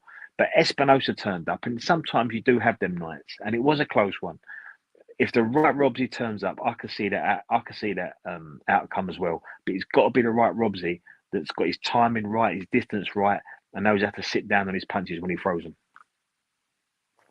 Yeah, he's going to have to wing it because he's not going to outwork Espinosa. He's going to have the cleaner shots. They're going to have to be eye-catching, and they're really going to have to separate him. His one is going to have to be more than Espinosa's 3 if this fight goes through a grind, unless he can find that one big shot, which I just get a feeling he might. And that's the jeopardy here, and that's why it's quite easy to sit on the fence with this one, because you can see both outcomes. I totally agree, though. If the right Robsy turns up and he keeps the right distance, sits down in his punches, has the right snap, I think Espinosa could walk onto one. But again, it's all about whether Robsy can find that. Yeah, and I'm looking forward to that. That's going to be a heck of a fight this Saturday night. But that's just going to be, as I said, an appetizer for this main course in Arizona, where you're going to have a great Hispanic crowd. The rematch: Emmanuel Navarrete, Oscar Valdez. Navarrete held on to his WBO title. So it's going to have a belt on the line. Their first one was a good clash. Navarrete taking a decision over Valdez. I felt like one of them was going to knock each other out, but nope. They went the distance. Now, is Navarrete going to do it again? I don't know. Justin, my feeling on this one, and kind of like the Sonny Edwards fight, but yeah, I know they're different fighters. I think Navarrete was a fighter who was built a lot on confidence, and his loss to Dennis Berenchek, I think, is going to be under his skin a little bit. And I'm kind of feeling Valdez in the rematch. No, you're right. Navarrete def. It's also I could look at this fight as who's got what they got left. Like who's because both these guys have been at the lower weight classes for a long time now. That so it's I think that's the factor in it. Who has the motivation? What do they have left? Does Navarrete have the confidence? So if I'm still leaning Navarrete, I think he's just a better than Valdez, in my opinion. I don't. I just lead towards Navarrete. If I had to choose, I just think he's better. So in my opinion, I don't think anybody's going to get knocked out again. If somebody does get knocked out, you're probably looking late after 9. I don't think Valdez could knock Navarrete out, but I think Navarrete could knock Valdez out, which is I don't know how people agree with me on that one, but I'm taking Navarrete. I think he's going to win another decision. I think it's going to be a really good fight, but I think he'll win another one. I think they can both knock each other out personally, but and Valdez, I mean, he's been in some wars. I was at his fight last time in Arizona when he fought Liam Wilson, and he got Wilson out of there, but he was eating some banging shots in that one too. Rob, where do you think this battle of these two Mexican guys is going to go? I mean, they're both absolute warriors. First one was a fun fight, maybe not as exciting as we thought it might have been, but it wasn't throwaway. I think this one, at the very least, is going to be entertaining. Sorry, Matty. I'm fucking firefighting here. Who are we talking about this time? Jesus. Emmanuel Navarrete and Jesus Oscar Valdez. Oh, yes. Navarrete. Yeah, I go Oscar Valdez.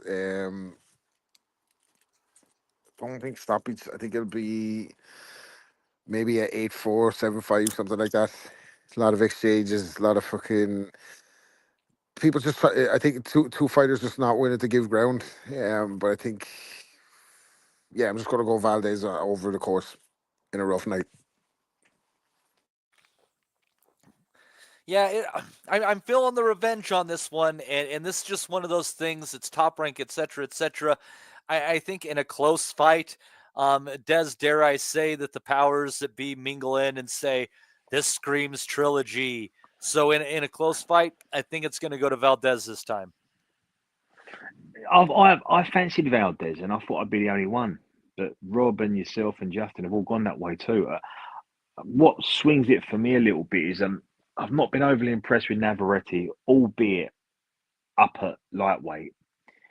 And I have been really impressed with Valdez, and I like that Wilson win. I like the way he got hold of Liam Wilson, because we like Liam Wilson on this pod, and we're really impressed with Liam Wilson. He don't go quietly, but Valdez jumped on him and got hold of him, and it was almost like I think Rob made the point: Liam has never beaten a Valdez or something like that, and Valdez that night said, "I'm the Mexican here, and I'm going to show you what this fight game's all about." And Valdez was brilliant that night against Liam Wilson. Yeah, he did take a few, but he had so much intent and he meant it. I like the Valdez Robson Conceição result as well. I think that's a really good result looking back at it. Navarrete's lost to Conceição, hasn't he? Or did they draw? I think that might have been a draw or a really narrow win. There's not a lot of light between these two. This one's back down at super feather, isn't it? 130. Yeah. Yeah, and that suits Navarrete to a degree. Yeah, I like Valdez. I don't think he stops him, but it's going to be a good fight. It's a really good fight. I'm looking forward to it. I'm going to go Valdez on points. I think one other thing that leans into Valdez's favor is, I don't know if you guys remember, but there was something really weird with the scales when Navarrete fought Liam Wilson himself. And he was going up to lightweight for a reason. I think he has trouble making weight. And I think some of that's training and some of that is lifestyle. But if you're not doing it, you're not doing it. I just feel like it leans in the direction of Valdez for a handful of reasons this time around. And Wilson was a little bit inexperienced, a little bit green, and Navarrete was a little bit too wily. And if that had been a bit different, Wilson could have stopped Navarrete that night, couldn't he? Oh, he put him on his ass, and that count was a little bit long too. I mean, he hit him good. Navarrete showed me a lot though coming back into that one, and he turned it around. But that was a tight one. I mean, that was a really good fight. So there's not a lot of daylight between these two, but it's pretty much what you go for. I'm going to go Valdez, yeah. But, I mean, Navarrete can get you. And I think 130 suits both guys better anyway. Yeah. Looking forward to this. It's going to be a really solid fight coming up from Arizona this Saturday or Sunday morning, depending on what side of the Atlantic you live. So, yeah, really looking forward to that one. Let's see here. Make sure. Does anybody else have anything off the top of their head that's going on this week that I might not have mentioned? Matty, can I just say something? Of course. When discussing that Frank Warren card, I overlooked Pierce O'Leary's on that card as well, and it's unfortunate he's fighting a TBA because I'd like to see Pierce get going. I think Pierce can offer an awful lot to a division. I think he's a good fighter, Pierce, and if Frank Warren can get him going, I think Pierce is a guy that you could throw into that mix with Adam Azim, Dalton Smith, and even Jack Catterall. So we never touched on him when we spoke about that card. I think it's only right we should. He's a good kid, Pierce. So let's see how he gets on next week. I'll tell you what, there's a handful of different cards going on that I missed over your side of the world. There's an Irish Pro Box card with Dylan Moran and Tyrone McKenna. It's only about 40 minutes from my house, so I wanted to speak on this one actually because go for it. I think I would have mentioned this. I would have mentioned it before. Maybe the listeners are probably tired of it because the fight hasn't happened, but we have covered this before that this was coming up. So yeah, Pro Box card in Waterford, which is say fucking 40 minutes from where I live, and the next city over.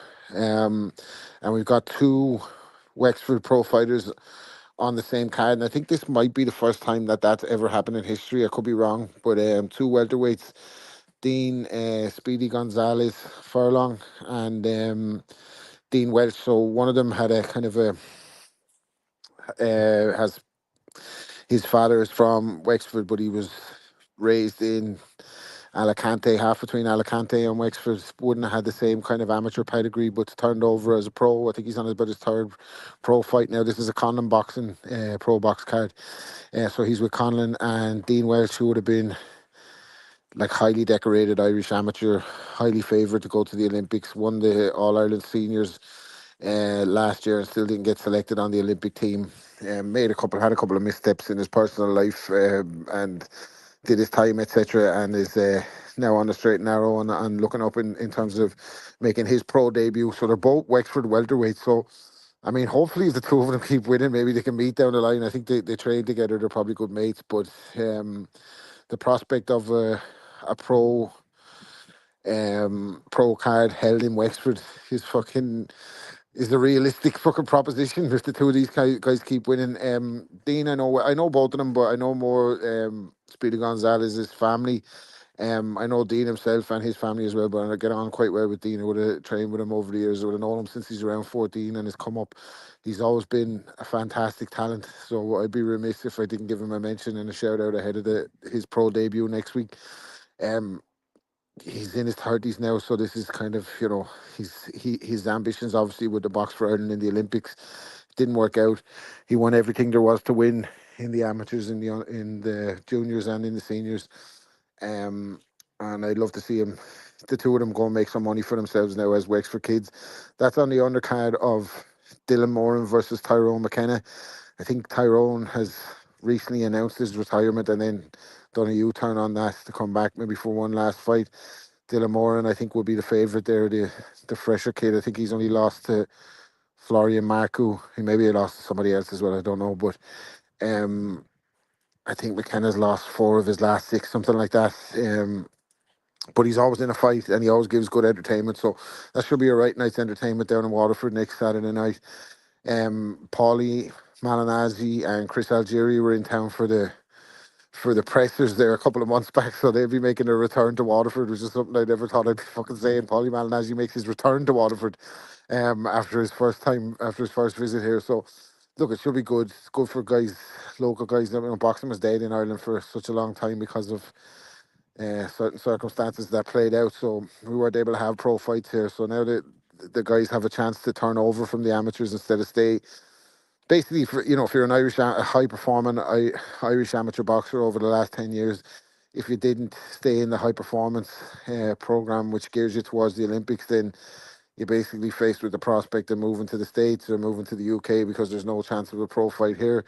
That's changed a little bit in the recent landscape, and these fellas can go and make some money and sell some tickets and have that pro show experience. So yeah, I think that's going to be a good night for Irish fight fans down the southeast who are normally starved or have to travel to the long distances to get to see a pro card. So good for the lads, and best of luck to the 2 boys as well.